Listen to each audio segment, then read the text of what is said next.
Was the night that ripped my family apart, the night everyone laughed at me, and the night they lost absolutely everything. Was I wrong for what I did next? Tell me honestly, would you have done the same thing if you were in my shoes? Let me take you back to where it all began, to a time when my family, or what I thought was my family, was still intact. We lived in a small town, the kind where everyone knows everyone else's business, and unfortunately, everyone else's shortcomings too. My parents, Mark and Sarah, were what you might call social climbers. They yearned for acceptance among the town's elite, a group that largely consisted of my mother's sister, Aunt Carol, and her husband, Uncle David, and their insufferably perfect children, my cousins Ashley and Brandon. From as far back as I can remember, I was always the odd one out. While Ashley excelled at everything from ballet to advanced calculus and Brandon was the star quarterback, I was me. I loved books, spent hours drawing fantastical creatures, and preferred the company of my sketchbook to any sports field or social gathering. This, of course, made me a constant target for ridicule, especially from my cousins, and sadly, often from my own parents, who seemed to view my introverted nature as a personal failing. They'd often make comments like, "Why can't you be more like Ashley?" Or "Brandon's going places, what are you going to do with your life? Just draw." It stung every single time. Our family gatherings were always a thinly veiled competition, with Aunt Carol and Uncle David subtly, and sometimes not so subtly, highlighting their children's achievements while my parents awkwardly tried to deflect attention from my perceived lack thereof. My grandparents, bless their hearts, were the only ones who truly seemed to appreciate me for who I was, but they lived several states away, so their presence was a rare and cherished event. Most of the time, I just kept my head down, absorbed in my own world, hoping to become invisible. This particular story revolves around a monumental event in our town, the annual summer gala. It wasn't just any party, it was the party. Hosted by the town's wealthiest family, the Prestons, it was an invitation. Only a fair, a symbol of status and belonging. My parents had been angling for an invitation for years, pulling every string, schmoozing every acquaintance. When the gilded invitation finally arrived, my mother practically fainted with joy. "This is it, Michael," she'd said, her eyes gleaming, "our ticket to the top. No more being outsiders." The weeks leading up to the gala were a whirlwind of frantic preparations. My mother bought a new designer dress, my father rented a tuxedo, and even I, much to my dismay, was dragged to a tailor for a suit that felt like a straitjacket. The whole time, my parents hammered home the importance of making a good impression. "Don't do anything to embarrass us, Elinor," my mother warned, her voice stern. My name is Elinor, by the way. They never missed an opportunity to remind me of the family's fragile social standing, as if my very existence was a threat to it. The night of the gala arrived, dripping with anticipation and my parents' sky-high expectations. The Preston estate was breathtaking, a sprawling mansion with manicured gardens and fountains that shimmered under the moonlight. The air buzzed with laughter, polite chatter, and the clinking of champagne glasses. My parents immediately plunged into the crowd, eager to rub shoulders with the important people. I, on the other hand, found a quiet corner by a large oak tree, hoping to blend into the shadows. I watched as Ashley, stunning in a shimmering gown, effortlessly charmed a group of older gentlemen, and Brandon, looking handsome in his tux, held court with a cluster of pretty girls. They were in their element, a stark contrast to my awkward silence. My aunt and uncle joined my parents, and soon the four of them were basking in the glow of the party, occasionally glancing over at me with expressions ranging from pity to to annoyance. I tried to focus on the intricate patterns of the leaves above me, anything to escape the gnawing feeling of being an outsider. Then a voice cut through the background hum. It was Ashley's, loud and clear, carrying across the lawn. "Oh, look, it's Eleanor, hiding as usual. What, no one to talk to, cousin?" A ripple of laughter followed, and I felt my cheeks flush crimson. My parents chuckled along, a forced, uncomfortable sound, but they didn't defend me. They never did. Then Brandon chimed in. "She's probably drawing more of her imaginary friends. Right, Eleanor. Maybe a dragon to keep her company." More laughter, louder this time. Even my aunt and uncle joined in, their faces contorted with amusement at my expense. My mother finally spoke, not in my defense, but to further twist the knife. "Oh, don't mind Eleanor. She's just artistic. A bit eccentric, you know." Eccentric. That word, meant to soften the blow, only made it worse. It solidified my status as the weird one, the quirky burden. The laughter grew, and I could feel eyes on me from across the lawn. The humiliation was crushing, a physical weight pressing down on my chest. I wanted to disappear, to vanish into thin air. I mumbled an excuse about needing some fresh air and walked away, my head held high despite the burning shame. I retreated to a less crowded part of the gardens, near a small, ornate greenhouse. The glass walls shimmered, reflecting the party lights, but inside it was dark and quiet. I just wanted to breathe, to escape the suffocating feeling of being judged and mocked by my own family. As I stood there, trying to compose myself, I overheard a conversation from inside the greenhouse. The voices were hushed, but distinct. One was a man's, deep and gravelly, the other a woman's, sharp and authoritative. I instinctively leaned closer, curiosity overriding my despair. "The documents are all set, Mr. Henderson," the woman's voice said. "The final signatures will be collected tomorrow morning. The deal will be complete by noon." Mr. Henderson, I recognized the name. He was the elderly, reclusive owner of the Prestons' rival real estate empire, a man known for his ruthless business tactics. My parents had always warned me to stay away from him. "Excellent, M.S. Thompson," Mr. Henderson replied, his voice laced with a predatory satisfaction. "My dear Prestons have no idea what's coming. Their entire portfolio, their legacy gone. All that land they're so proud of, the developments they've been planning for years, it will all be mine. And that magnificent mansion they're hosting us in tonight, soon to be a Henderson property." My blood ran cold. I heard the clinking of glasses, and then the woman continued, "The final paperwork confirms the acquisition of all their assets. The clause about the family trust being contingent on continuous ownership of the original estate land will ensure a complete takeover. They signed it years ago, never thinking it would be invoked. A complete takeover. Everything, the Prestons, who were hosting the very party where my family was trying to climb the social ladder, were about to lose absolutely everything. And my family, who were so desperate to impress these people, were completely oblivious. I pressed my ear closer, my heart pounding. They discussed the timing, the legal loopholes, the precise moment the trap would spring. It was all happening tomorrow. The detail that stood out was the original estate land. That was the key. If the Prestons lost that, they lost the trust, and then everything else would follow. So that's the situation I was in, and I had to make a choice. Here I was, humiliated and ridiculed by my own family, standing privy to information that could save the very people my family was so desperately trying to impress.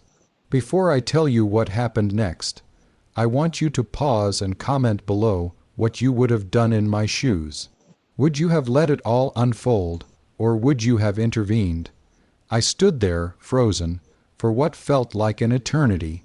The laughter from the party drifted over, a mocking echo of my shame.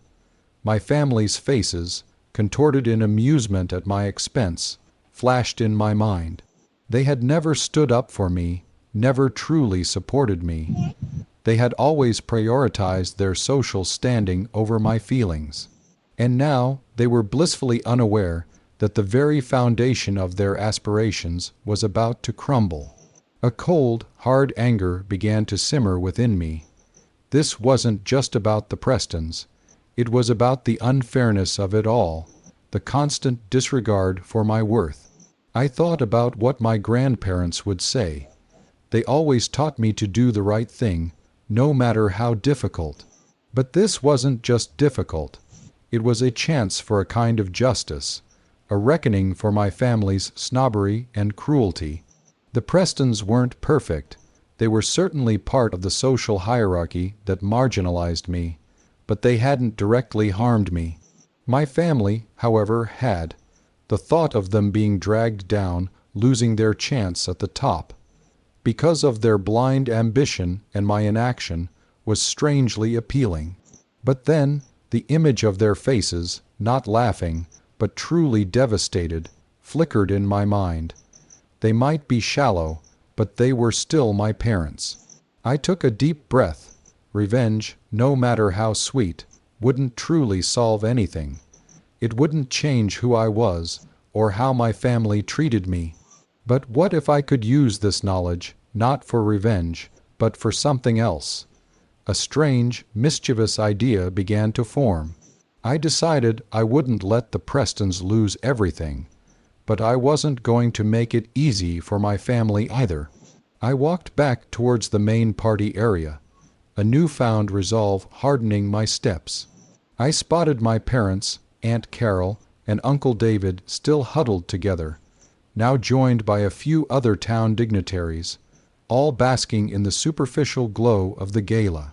My mother caught my eye and gave me a condescending smile. Decided to join the living, Eleanor, she quipped, and her companions chuckled. I ignored her, walking directly towards them. "Mom, Dad," I said, my voice calm, almost too calm. "I need to tell you something important. It concerns the Prestons." My father, annoyed by my interruption, waved me off. "Not now, Eleanor. We're discussing important matters." "This is important," I insisted, my gaze unwavering. "The Prestons are about to lose everything. Their land, their mansion, their entire family trust. It's all being acquired by Mr. Henderson tomorrow morning. They signed a contingent clause years ago, and he's invoking it." The laughter died. A stunned silence fell over the group. My mother's jaw dropped. Aunt Carol scoffed. "Don't be ridiculous, Eleanor. Where would you hear such a thing? Are you making up stories again?" "I overheard Mr. Henderson and his lawyer discussing it in the greenhouse," I stated, my eyes meeting each of theirs. "The paperwork is being finalized tomorrow morning. By noon, the Prestons will be financially ruined." Panic began to ripple through my parents' faces. My father, ever the pragmatist, stammered, "Are you absolutely sure, Eleanor? This is insane." "I'm sure," I replied, my voice steady. "They specifically mentioned their original estate land as the key. If the Prestons lose that, the trust goes, and then everything else follows." My mother's face went white. But we just told Mrs. Preston we were investing in their new luxury development. We just pledged a significant sum. If they go bankrupt, we'll lose everything too." And there it was. The real concern, not for the Prestons, but for themselves. My parents, in their desperate attempt to impress, had overextended themselves, putting their own financial security at risk, all to gain favor with a family they thought was invincible. "Well, you know what to do then, don't you?" I said, a slight, almost imperceptible smile playing on my lips. "You have a few hours to warn them, to somehow stop it." My parents and aunt and uncle went into a frantic frenzy. They completely forgot about the party, about their social climbing, about everything but the impending disaster. They rushed off, a whirlwind of panicked whispers, to find Mr. Preston. I watched them go, a strange mix of satisfaction and melancholy washing over me. I hadn't let the Prestons lose everything, but I had shown my family the consequences of their superficiality. What happened next was a chaotic blur. My parents managed to find Mr. Preston and, after much convincing, explained what I had told them. It turned out that the original estate land was a section of the property they had been trying to sell off for years, a less valuable parcel at the far edge of their holdings. They had a buyer lined up, but the deal was still a few days from closing. Mr. Henderson, with his ruthless intelligence, had targeted that specific vulnerability. He was planning to buy it out from under their noses, just before their own sale went through, thus triggering the clause in the trust. Armed with this knowledge, the Prestons and their legal team worked through the night. They managed to push through the sale of the original estate land to their existing buyer just hours before Henderson's offer could be finalized. It was a close call, a razor's edge. They saved their family trust, their mansion, their entire legacy. They were shaken, but ultimately intact. For my parents, however, the aftermath was a bitter pill. Their grand plans for the luxury development dissolved. They lost the significant investment they had pledged, not because the Prestons went bankrupt, but because the terms of their investment were tied to specific, higher value sections of the Preston estate, which were no longer part of the deal after the frantic renegotiations. Their social standing in town took a nosedive. The Prestons, while grateful for the warning, never quite forgave my parents for their initial investment tactics, viewing them as opportunistic rather than genuinely supportive. My aunt and uncle, who had also tied some smaller investments to the Prestons' ventures, also suffered losses. The most profound change, however, was within my own family. The incident was a harsh dose of reality for my parents. They had chased an illusion, sacrificing their own daughter's feelings in the process, only to be brought low by their own ambition. They didn't become saints overnight, but there was a definite shift.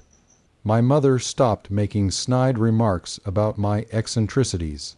My father started asking about my drawings, genuinely interested, not just out of obligation. The constant comparisons to Ashley and Brandon faded.